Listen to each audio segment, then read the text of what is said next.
ప్రకాశం జిల్లా దర్శి మండలంలోని స్థానిక కృషి విజ్ఞాన కేంద్రంలో గ్రామీణ నిరుద్యోగ యువత మరియు మహిళలకు రెజిన్ ఆర్ట్ పై వృత్తి విద్యా శిక్షణ కార్యక్రమం విజయవంతంగా నిర్వహింపబడింది. కృషి విజ్ఞాన కేంద్ర సమన్వయకర్త డాక్టర్ జి రమేష్ మాట్లాడుతూ 3 రోజుల శిక్షణ తరగతుల ద్వారా గ్రామీణ మహిళలు తమ సృజనాత్మకతను ఆచరణలో పెట్టి కొత్త ఉపాధి మార్గాలను సృష్టించుకోవచ్చు. ఈ శిక్షణ మహిళల్లో ఆత్మవిశ్వాసం, వ్యాపార నైపుణ్యం మరియు ఆర్థిక స్వావలంబన పెంపొందించడానికి దోహదపడుతుందని చెప్పారు.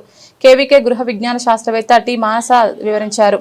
రెజిన్ ఆర్ట్ అనేది ఎపోక్సిరేషన్ ఉపయోగించి కళాఖండాలు, గృహ అలంకరణ వస్తువులు, ఆభరణాలు తయారు చేసే ఒక సృజనాత్మకత కళారూపం.